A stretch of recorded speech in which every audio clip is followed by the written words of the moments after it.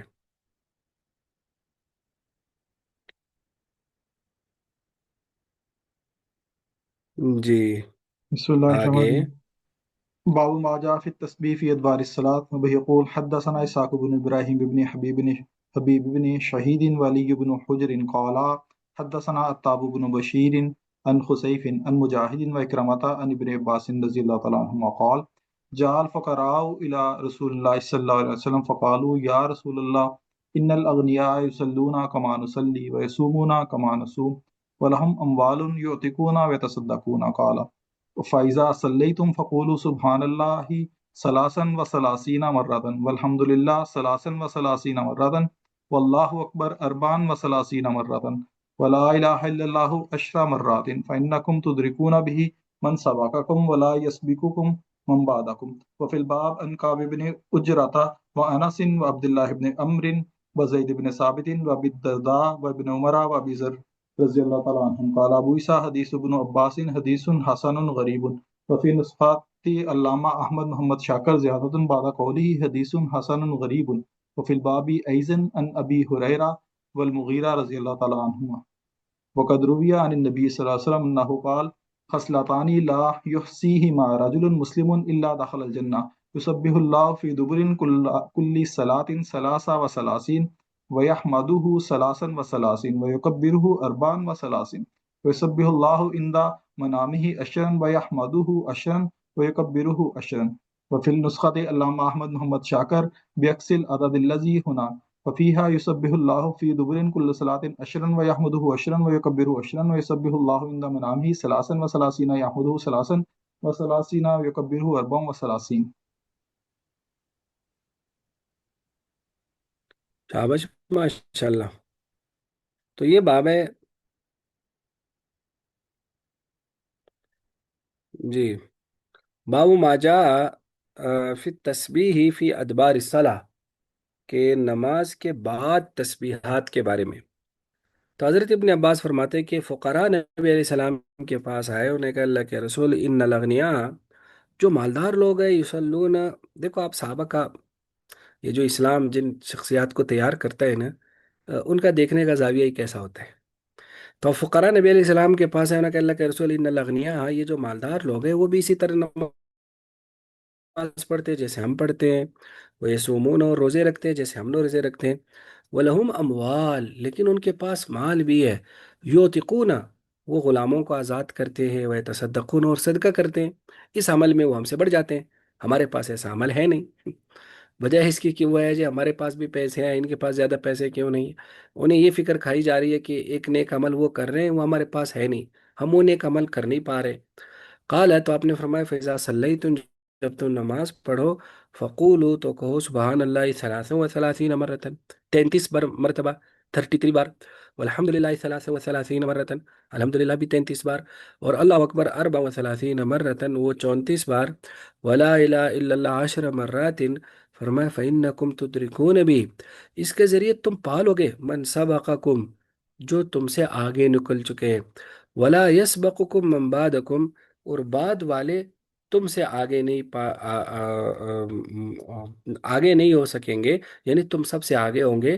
تو اس طرح سے یہ اتنا بڑا عمل ہے تو آپ علیہ السلام نے بتایا۔ تو اس کے بعد امام ترمذی فرماتے وہ فی الباب عن کعب بن عجرہ و عمر وانس وعبد الله بن عمرو وزيد بن ثابت وابي الدرداء وابن عمر وابي ذر رضي الله عنهم قال ابو عيسى حديث ابن عباس حديث حسن غریب۔ اور اس کے بعد فرماتے وقد رویہ عن نبی صلی اللہ علیہ وسلم، نبی علیہ الصلوۃ والسلام سے یہ بھی مروی ہے کہ آپ نے فرمایا کہ خصلتانی، دو عادتیں ایسی ہیں لا یحصیہما رجل مسلم، کوئی آدمی ان کا احاطہ نہیں کرتا، یعنی اس کو پورا نہیں کرتا، اس کو پابندی اس کی نہیں کرتا، مگر جنت میں داخل ہو جائے گا۔ یسبح اللہ، اللہ کی تسبیح بیان کرے ہر نماز کے بعد 33 بار، اور تحمید بیان کرے 33 بار، اور تکبیر بیان کرے 34 بار، وہ یسبح اللہ، اور اللہ کی تسبیح بیان کرے سوتے وقت 10، وہ احمد و عشرن، اور 10 بار الحمدللہ، اور 10 بار جو ہے نا عشرن۔ اور آگے کہتے ہیں کہ علامہ احمد محمد شاکر کے نسخے میں بے عکس العدد، وہ عدد دراصل اس کے برعکس سے جو یہ ہے کیسے، اس میں یسبح اللہ، اللہ کی تسبیح بیان کرے ہر نماز کے بعد 10 بار، اور تحمید بھی 10 بار، وہ یکبر ابن تکبیر بھی 10 بار، یعنی اس میں نماز کے بعد 10 بار کا ذکر ہے، اور سوتے وقت 33 بار کا ذکر ہے۔ وہ یسبح اللہ، اور اللہ کی تسبیح بیان کرے سوتے وقت 33 بار، اور تحمید 33 بار، اور تکبیر جو ہے نا وہ 34 بار۔ تو ظاہر ہے یہ تسبیحات فاطمی جس کو کہتے ہیں، جو آپ علیہ الصلوۃ والسلام نے خاص طور پر حضرت فاطمہ کو سکھایا تھا، جب انہوں نے شکایت کی تھی کہ کام زیادہ ہے، تھک جاتے ہیں، تو اس موقع پر شکایت آپ نے سکھایا تھا۔ تو نمازوں کے بعد یا سوتے وقت اس کا ورد کرنا تو یہ بہت بڑے ثواب کا باعث ہے۔ تو آپ نے کیا فرمایا کہ تم ان عمرا سے جو صدقات کرتے رہتے ہیں اور سخاوتیں کرتے رہتے ہیں، ان سے بھی آگے بڑھ جاؤ گے۔ تو بعض روایت میں آتا ہے کہ وہ جب اغنیا کو پتہ چلا تو انہوں نے بھی یہ عمل شروع کر دیا۔ پھر فقراء آئے تو اس وقت پھر آپ علیہ الصلوۃ والسلام نے فرمایا کہ یہ اللہ کا فضل ہے، جس کو چاہے دے دیتا ہے۔ تو ظاہر ہے سارے انسان بہرحال جس طرح دنیا میں برابر نیت ہو، اعمال میں بھی برابر نہیں ہو سکتے، کچھ نہ کچھ اونچ نیچ اس میں تو ہوتی ہی رہے گی۔ تو اس طرح سے اس میں یہ بیان ہوا۔ یہ اتنا کافی آج؟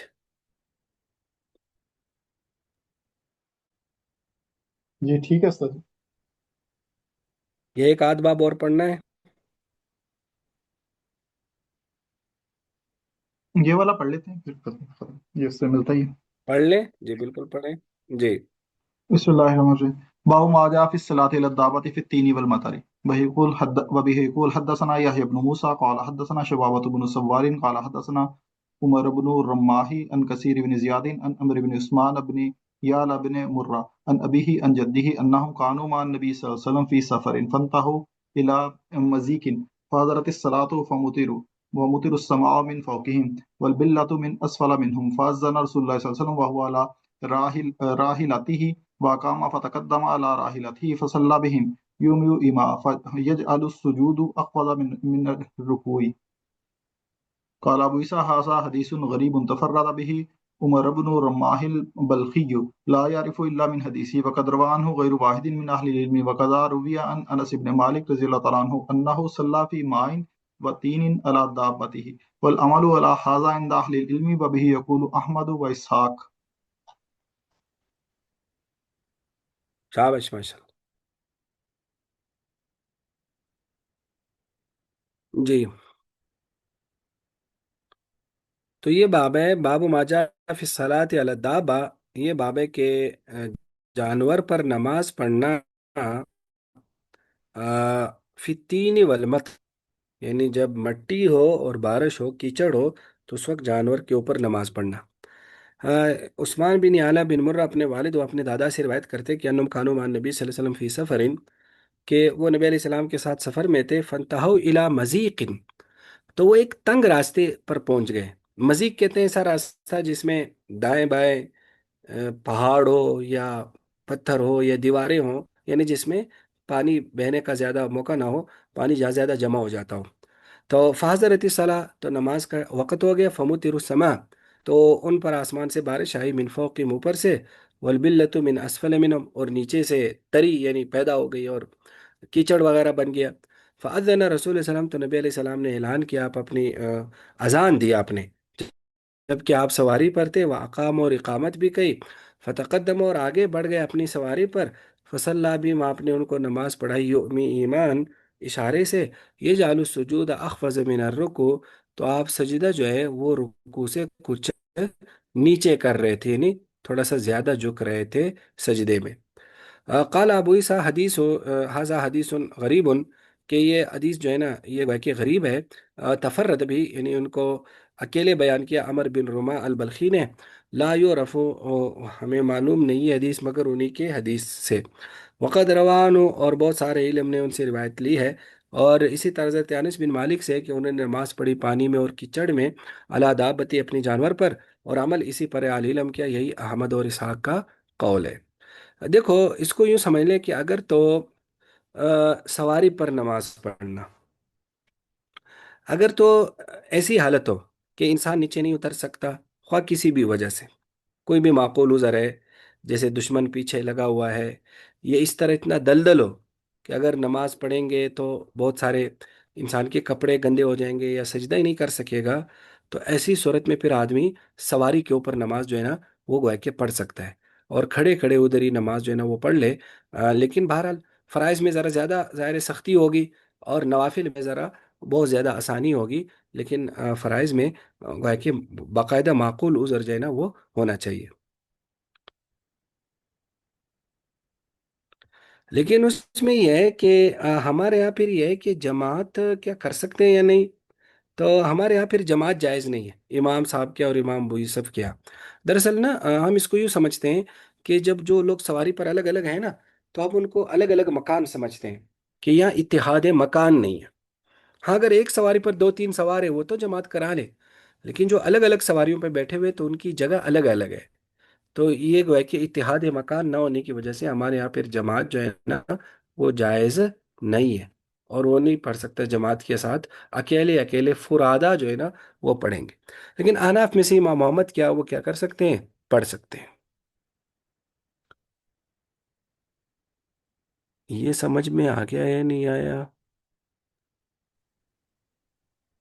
جو سجستہ جی، پچھلی تو جو ہم نے وہ حدیث تھی اس میں ہم نے کہا تھا کہ وہ لفظ آ گیا ہے جو حضور نے سواری پہ نماز پڑھی تو نفل نماز پڑھی تھی، یہاں پہ تو یہ لگ رہا ہے کہ فرض نماز ہی ہوگی جس کی اقامت بھی کہی ہے اور پھر وہ پڑھائی ہے جماعت ایسا کے ہی ہے، بالکل بالکل فرض نماز ہی، بالکل ایسا ہی ہے۔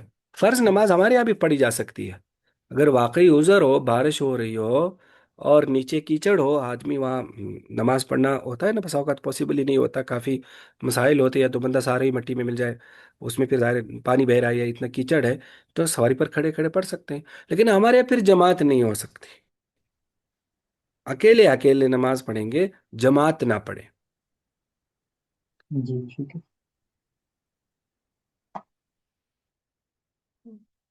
جی اور کوئی سوال ہے کسی کا؟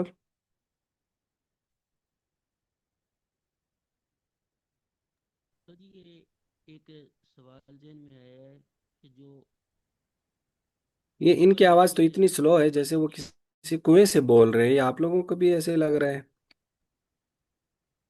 جی استاد جی سلو ہے، اطہر بھائی مائک کے پاس ہو کے بولیں۔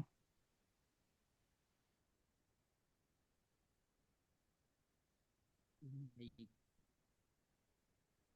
کاٹ دیتی ہیں۔ یہ مجھے تو اب اب بھی نہیں آ رہی۔ اب استاد جی جی اب ٹھیک ہے، جی جی۔ استاد جی یہ جو مساجد کے اندر جماعت ہوتی ہے، اوپر نیچے یا ایک کے بعد وقفہ ہو جاتا ہے درمیان میں، اس کے بعد پیچھے جا کر صفیں بنتی ہیں، اس میں کیا وجہ ہوتی ہے؟ وہ مقام ایک ہی رہتا ہے؟ ہاں ہاں، ایک ہی رہتا ہے۔ وہ جو چھت اور نیچے ہے وہ ایک ہی رہتا ہے، بس اس میں صرف یہ ہو کہ امام کے ساتھ کچھ بندے کھڑے ہو۔ یعنی اصل میں اس میں اتحاد مکان کے لیے ہوتا ہے کہ امام جس جگہ کھڑا ہے نا، ادھر کچھ بندے ساتھ کھڑے ہو، پھر ان کے ساتھ کچھ جی بندے کھڑے ہو، تو یوں یہ اتحاد چلتا رہتا ہے۔ یہی وجہ ہے کہ اگر سارے مقتدی اوپر گیلری میں کھڑے ہوں اور امام صرف نیچے کھڑا ہو تو نماز نہیں ہوگی۔ تو یہاں سواری میں یہ ہوتا ہے کہ امام الگ جگہ پر ہے، وہ الگ جگہ پر ہے، ایسا نہیں ہے کہ کچھ مقتدی امام کے ساتھ ہے پھر آگے سے وہ اتصال بنا ہے۔ تو اس لیے وہ ہمارے ہاں جو جماعتیں ہوتی ہیں اس میں اتصال ہے۔ ہاں، اس میں بھی پھر یہ ہے کہ اگر کئی صفحے چھوڑ کے بہت پیچھے جا کر کچھ لوگ کھڑے ہو گئے تو اتصال نہ ہونے کی وجہ سے پھر ان کی، تو ہمارے دوسرا یہاں سوال اتصال یہ تھا صفحے ملی استاد ہوئی جی۔ ہو الگ شرط ہے۔ جی، اور جی استاد جی، دوسرا سوال کیا یہی تھا؟ تھا استاد جی کہ درمیان ہاں تو میں دیکھو گیپ آ اتصال، گیا ہاں دو چار شاباش، صفوں کا۔ گیپ نہیں آنا چاہیے، 3 صفوں سے زیادہ کا گیپ نہیں آنا چاہیے۔ مجھے 3 صفحے ہی یاد پڑ رہی ہے، تو 3 صفوں سے زیادہ کا اگر گیپ آ گیا نا تو پھر نماز صحیح نہیں ہوگی۔ یعنی ان 3 صفوں میں کوئی بھی کھڑا نہیں۔ اگر ایسا ہے کہ 3 صفوں میں تھوڑے تھوڑے لوگ کھڑے ہیں، پھر آگے جا کر چوتھی صف میں لوگوں نے پوری صف بنا لی، ادھر تھوڑے تھوڑے لوگ کھڑے تو اتصال ہو گیا، ایک آدمی بھی کھڑا ہو تو اتصال ہو گیا۔ یہ کہ 3 صفیں بالکل خالی ہے تو پھر وہ اتصال نہ ہونے کی وجہ سے ان کی بھی پھر نماز نہیں ہوتی۔ جی اس میں تھوڑی سی مزید بھی تفصیلات ہیں، وہ مسجد کبیر ہے، مسجد صغیر ہے، کچھ ہے تھوڑی سی تفصیلات، ایسا نہیں ہے۔ لیکن بہرحال اوورال اس کا یہی ہے کہ 3 صفیں عام طور پر بڑے اجتماعات میں، بڑی مساجد میں 3 صفیں، لیکن کچھ ایسی جو بالکل چھوٹی مساجد ہے نا، اس میں پھر صفوں کا اعتبار نہیں ہوتا، وہ پھر ایک ہی شمار ہوتی ہے۔ جو چھوٹی مساجد ہے وہ ایک ہی شمار ہوتی ہے، تو اس میں اگر تھوڑا سا دور جا کر بھی بندہ کھڑا ہو، خواہ وہ 3 صفیں ہی صحیح، لیکن وہ اگر اوورال اس کا ایریا چھوٹا ہے تو اس کو پھر وہ مکان واحد شمار کیا جاتا ہے۔ لیکن اگر کھلا میدان ہو یا بڑی مساجد ہو تو پھر اس میں صفوں کا اعتبار ہوتا ہے۔ اور استاد جی یہ اب مسئلہ سمجھ میں آ گئی؟ جس طرح سے تراویح ہے وہ نفل نماز بن جاتی ہے، اس کے لیے بھی یہی حکم ہوگا؟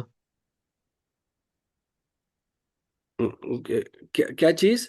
کہ وہ نفل نماز کیسے بن جاتی ہے؟ کیا مطلب نفل استاد جی نماز بن جس طرح جاتی ہے؟ سے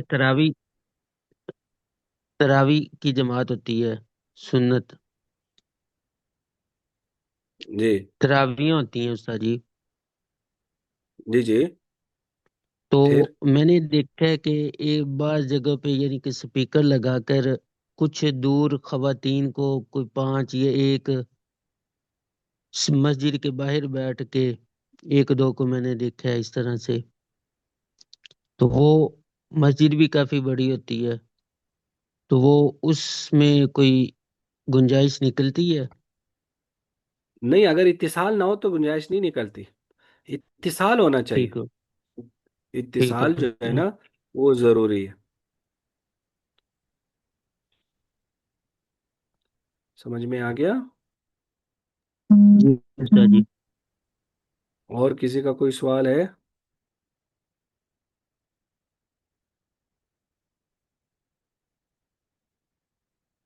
چلے جی، پھر اتنا کافی ہے آج انشاءاللہ۔ جی استاد جی، جزاک اللہ۔ جی ٹھیک ہے، السلام علیکم ورحمۃ اللہ۔ وعلیکم السلام ورحمۃ اللہ۔